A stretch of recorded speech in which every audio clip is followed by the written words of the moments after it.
And it's extremely difficult to get over certain plateaus in language learning if you don't have some guidance from someone who says, yeah, that's great. Yeah, I understand you, but do you want to say it more elegantly and do you want to make it clearer? Do you want to make it more interesting? Can we work on your delivery? What do you want to accomplish? Do you want to make it better, and how do you want to make it better? You're listening to Speaking of Language, a podcast recorded at the Language Resource Center at Cornell University. I'm Dan Gable, Technology Manager for the LRC. Each week, we explore a topic related to language pedagogy and second language acquisition. This week, on Speaking of Language, Patsy Lightbown, Distinguished Professor Emerita in Applied Linguistics at Concordia University, joins our podcast to discuss form-focused instruction and the balance between form-focused and meaning-focused learning activities. Welcome to a new episode of Speaking of Language. I'm Angelica Kramer, the Director of the Language Resource Center at Cornell University. I am delighted to have Patsy Lightbown with me in the studio today. Dr. Lightbown is Distinguished Professor Emerita at Concordia University and is at Cornell as part of our LRC Speaker Series. She gave a talk last week titled Putting Form-Focused Instruction in Its Place, and we will extend our conversations about form and meaning-focused instruction on our podcast. Welcome to Speaking of Language, Patsy. Thank you. Delighted to be here for the first time at Cornell. Oh, what do you think so far? It's cooler than it is back home. Cooler, you mean in terms of temperature, right? That was the reference, bummer. Yes. But beautiful, right? Beautiful, very beautiful. Excellent. Glad to be here. So can you share with our listeners a little bit about your background, your interests in research and teaching? Well, I became involved in research mostly because the students I was teaching when I was at Concordia were themselves teachers of English to Francophone students in Quebec. Yeah. So up to that point, I had been interested in language acquisition, mostly in the context of young learners, children who were becoming bilingual either before school or in early school years. And although I had been a high school teacher of French in an earlier incarnation, my interest and my focus had shifted to this early bilingualism phenomenon until I met my first group of students who were themselves teachers or teachers to be.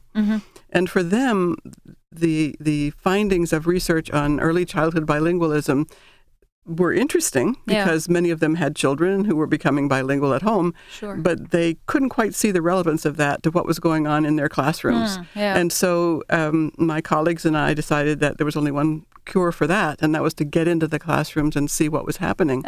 So starting in the 1970s, we spent a lot of time sitting in the classrooms, observing, because for me, and I'm thinking probably for you too, any research project about language learning starts with a period of observation, just what's going on, how can we describe it, what are the things that people are happy about, not happy about, what are the outcomes, what are the results that they are getting, and what results are they not getting.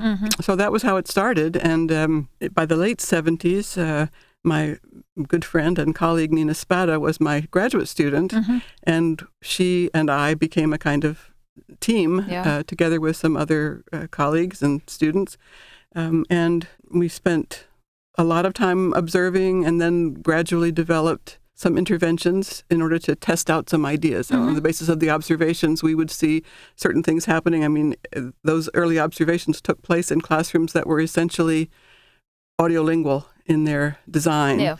And so we could actually have students who had spent several years in instruction, learning English in a classroom every day for several years, at the end of which period they could not answer questions like, how do you feel about something, or what do you think? And nor could they even say things like, I don't understand, or would you say that again? Because everything had been focused on those prepackaged dialogues and drills, and anything that was important to be said, any meaningful interaction between the students and the teacher switched right back to French. And so we realized that things were that change was needed. Fortunately, the Ministry of Education had figured that out too. So we were able to work very closely with the Ministry of Education over the next few years as they began to reshape the kind of instruction that they wanted to implement in the classrooms. And then, of course, we got that famous language teaching phenomenon, which was if memorizing dialogues and doing pattern drills was not a perfect way of teaching language, then you should get rid of absolutely all such activity and replace it with entirely communicative, in quotation marks, language teaching, and never teach any drill, never have any drills or patterns or grammar lessons, but just talk and be, have fun. Yeah. So it's from that experience of sort of seeing the evolution of language teaching right there in the province of Quebec, where we spent many, many, many classroom hours, that we kind of developed our ideas of the need for a balance between language-focused instruction and meaning-focused instruction, form-focused and meaning-focused, both essential components of language learning, and just looking for how to find the role of each one, and so that each one does what it's supposed to do, but also is complemented by what the other one can do. Yeah. So is there a quick solution to exactly what is the perfect balance between the two?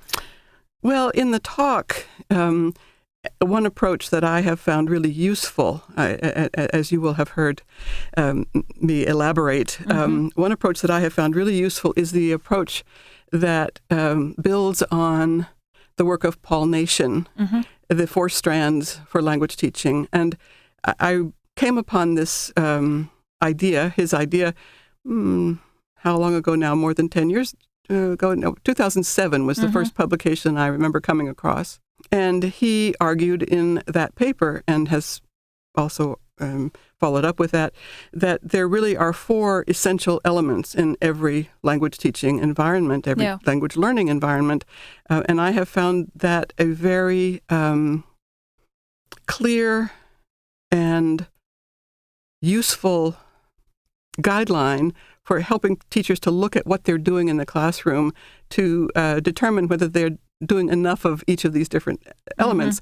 And the 4 elements are meaning-focused input, meaning-focused output, language-focused learning, and the 4th one that nobody ever can imagine. Once you've gone through those first 3, they just scratch their heads and say, what else can there be? And the 4th one is fluency development, which, contrary to what people assume, is also a meaning-focused strand. Sure. So if you use Nation's 4 strands as the basis for thinking about this, you've got 3 strands that are meaning-focused and 1 that's language-focused or form-focused. And the crucial thing about that one strand is that whatever you do in that strand is done in service to the meaning-focused strands. So you're not just randomly memorizing conjugations or declensions. You're doing something that will be practiced when you get into the meaning-focused activities. And I think it's, of course, Nation came to his proposal for the 4 strands from his research on vocabulary learning, but I find that it's very compatible with what I understand and what I have observed through my own research in other aspects of language learning as well, not just vocabulary.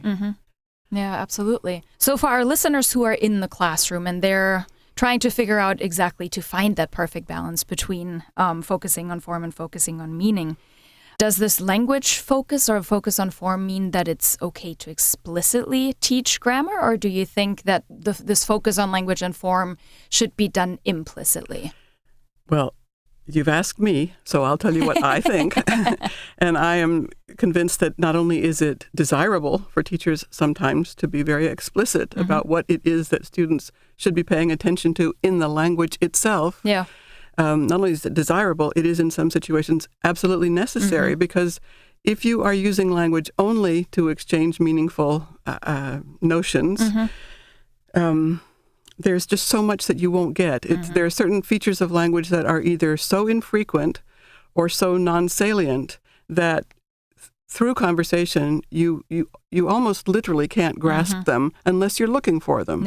And the other side of that is that when people are engaged in meaningful activity, their focus is on the meaning, and it is extremely difficult to get them to focus on meaning and form at the same time. Yeah. So what happens is that meaning is almost always predominant. People focus on the meaning because that's what language means for them, is for them. And so if what we want is for students to focus on the language itself, we have to let them know. Probably the best example of this has come from the research on feedback, recasts as feedback. Yeah. And depending on the kind of classroom you're in, feedback that's delivered as a sort of conversational recast where the student makes an error and the teacher smilingly repeats what the student had just said, only with the correct grammar or whatever. Yeah. We find that in classrooms that are focused primarily on meaning, such as an immersion class or a content-based language class, the students don't understand that what's being responded to is the form. They think that the teacher's continuing the meaningful conversation. In a classroom where everybody's there with the intention of learning the language and they're doing a lot of grammar exercises and a lot of focus explicitly on the language, then when the teacher recasts, the students are likely to realize that that's a grammar correction or a vocabulary correction. So you have to look at the overall context. But sometimes, yes, it's not just desirable, but essential for teachers to say, whoa, I'm talking here about the language itself. I understand what you're saying, but if you want to say it better, this is what you need to do. So speaking of context, does it make a difference how old the students are? Is there a different approach in how you would differentiate between form and meaning-focused teaching in a K-12 setting as opposed to post-secondary? I think that there's a difference in terms of age. Yes, I think for one thing, you can't expect children, under the age of 8 or 9 to have much metalinguistic knowledge. Nope. So there's no great value in talking to them about nouns and verbs. They're not going to do too much with that. But at the same time, you may have older learners, especially, say, in an adult education context, who have never studied grammar as such. And so for them, you may want to offer explicit instruction, but it may have to be couched in terms other than metalinguistic terms, because they may also not know. So there's age differences, there's educational experience differences, there's prior language learning experience, and then there's the goals. You always have to think of what the students are after, what they want to achieve in the classroom. Absolutely. Yeah. So do you think, what is your opinion? Can there be too much focus on form in a language classroom? Can that hinder the path toward proficiency or whatever the goals are for a specific classroom? Can that take away from, well, from I've seen it. Goal? Yes. I have to say yes to that question. We have seen it in many contexts. Again, to go back to earlier approaches, I think in many contexts this has diminished or disappeared, but certainly for many years, that's what language learning was. It was grammar translation. It was focused on the language as a system. It was all about correct forms, correct conjugations, correct sentence writing, full sentences, and so forth. And in those contexts, learners had very little opportunity to try to express themselves or to take risks or to say anything that was really meaningful to them. So at the end of a course like that, students often had no ability to use the language. They knew some things about the language, but they really couldn't use it in any context. I think that sort of thing is much rarer now, but I don't think it's disappeared completely. I think we still find in many parts of the world an assumption that learning language means learning the grammar rules and doing exercises. Well, and a big part of that, I think, is to how the teachers themselves have learned language, right? I mean, yes. In my language learning path, that's in Latin. I drilled grammar. Even learning, well, maybe not grammar, but learning English. I mean, even in learning German grammar, I remember underlining certain things and going through sentences and dictation and literally focusing on form. And hooray, because look at what a good speaker of English you are now. But this is exactly the point, that yes, there can be too much, but there can also be too little. And if there is none, then you are essentially leaving learners to fend for themselves, and it's extremely difficult to get over certain plateaus in language learning if you don't have some guidance from someone who says, yeah, that's great. Yeah, I understand you, but do you want to say it more elegantly and do you want to make it clearer? Do you want to make it more interesting? Can we work on your delivery? Can we work on your the register that you're using? What do you want to accomplish? Can you make it? Do you want to make it better? And how do you want to make it better?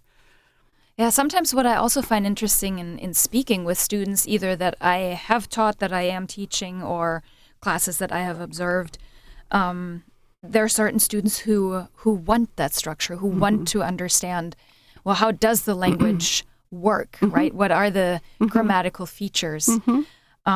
What advice would you give to teachers? How do they balance that? How do they find this balance between form and meaning focused? Well, I think you're right to point out the different interests and backgrounds of students, because it will not be the answer will not be the same for every classroom, for every student, for every language for that matter. That's another fascinating phenomenon, or for every element within a language. There are some things that you'll get. I mean, Krashen is right about that. If you understand what people are saying to you and you hear it enough, you will grasp some aspects of the language and they will become part of your knowledge of the language. If, on the other hand, there are on the other hand features of the language that you simply can't get from that kind of meaningful interaction, and so somebody has to guide you to find the things that you are missing, emphasizing the fact that different students will benefit from different kinds of focus on form. So some students will absolutely benefit from being told about the rules of grammar. Some will not, because they don't know, they've never learned rules of grammar. They aren't aware of rules of grammar even based on their own language. And in those cases, the research suggests that they can benefit from learning about their own language in order to get a better understanding of the target language. I think most people know, if they've ever extensively studied a foreign language, that it's easier to talk about the rules in the foreign language than it is to talk about the rules in the language you already speak, because the so-called mother tongue, and there are many different ways of referring to the mother tongue, but the language or languages that you've learned from early childhood are languages that you acquired without explicit instruction, because you were exposed to those languages, that language or those languages, for thousands of hours of meaningful interaction, and because you were a child. And although we have very good evidence that in classroom learning, younger children are not necessarily better learners, in natural environments with massive amounts of meaning-focused input, children are terrific. They've got that ability to get the language from the implicit learning. But as we get older, we have less time. We have developed prejudices about what language does and how it works. And we need to have more guidance. And we can benefit from that guidance, not necessarily metalinguistic terminology, but information about how the language works that allows us to get out of little side paths that we get ourselves into and can't quite understand why it's not working. Yeah. So if I'm a fairly new language instructor, maybe a teaching assistant, and I have a textbook that I'm teaching with that's probably claiming to be communicative in approach and has these little grammar boxes, what would your advice be? Do I just go along with the syllabus that I have? Is there something else that I can do to help my students acquire the language maybe more effectively? That's a big question. That's a very big question.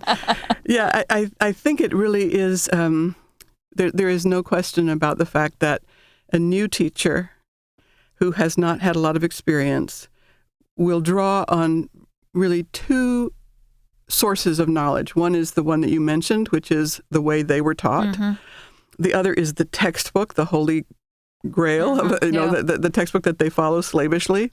And it's really important for us to realize that I'm going to pause here because I did lose, but I want to come back. Okay, there's what we call the apprenticeship of observation, which is all those years that you spent in a classroom as a student. There's the textbook that you think tells you exactly what to do. And the reason so many people stick to those two things is because of their own insecurity. So it's really important to help teachers develop self-confidence and to believe. One of my mentors in my doctoral program was John Fanslow at Columbia University. And Fanslow was a character, a true character. And some of the things that he did were quite entertaining. And one of the things he used to say to teachers was, okay, you've been having students underline all the words they don't know. Okay, next time have them underline all the words they do know. Or he would say, okay, you've been teaching standing in front of the classroom. Go teach standing in the back of the classroom. Or you've been sitting down, now stand up. All these little things that he would say, try something different. Try it and see if it works. And he and I used to have these wonderful discussions where I was all about second language acquisition research and how important it was for teachers to understand something about the research. And he would say, no, just have them do something different and see how it works in a kind of momentary experiment. Just try something different. He said, and I believe he's probably right, that teachers would start the year with a variety of activities, and they would do a bunch of different things. And little by little over the year, they would do fewer and fewer different things. And you can say in a positive way, that might be because they found what works and they're doing more and more of that good stuff. But it could also be that they're just tired of trying to find, they just don't want to do so much preparation. But I think he would say, and I would say, that it's really, really important to create a variety of activities in the classroom. There really have to be a lot of different things going on because you really don't know what's going to work. And so I think that's, again, one of the beauties that I see in the 4 strands approach, because within each strand, there are so many different kinds of things you could be doing. So if you think of it that way and you ask yourself, today in my class, will my students get enough opportunity to just understand from input? Today in my class, will my students get enough opportunities to produce language, to focus on the language itself, and then to practice what they already know to develop fluency? I mean, those 4 strands, if you look inside them and unpack each one, can give you some really good ideas about how to expand the kinds of things you do in the classroom. Yeah, absolutely. Wonderful. Well, so basically what we're telling our colleagues is to remain flexible and be patient with themselves and try something new, even if you are a seasoned lecturer here. Maybe think outside the box and try something new. Sounds like a good idea. I like it. Wonderful. Well, Patsy, thank you so much for being on our show today, for being on campus as part of the LRC Speaker Series. It's been delightful to have you here. Thank you so much. It's been my pleasure. Next week, we will look at national trends in language study in the U.S. My colleague Stefan Haritos will join me. Stefan is the director of the Language Resource Center at Columbia University, and we will discuss a few recent national surveys on language enrollments. Until then, auf Wiederhören! The Language Resource Center is located on the ground floor of Stimson Hall on Cornell's main campus in Ithaca, New York. Check us out on the web at lrc.cornell.edu or look for Cornell LRC on Facebook and Twitter. Speaking of Language is produced by Sam Lupowitz and Dan Gable. Recorded by Sam Lupowitz. Original music by Sam Lupowitz, Dan Gable, and Joe Gibson. Thanks also to the College of Arts and Sciences at Cornell University. As a reminder, the ideas and opinions expressed on this podcast do not reflect those of the College of Arts and Sciences or any other official entity of Cornell University. We thank our listeners, and do stay tuned for our next episode.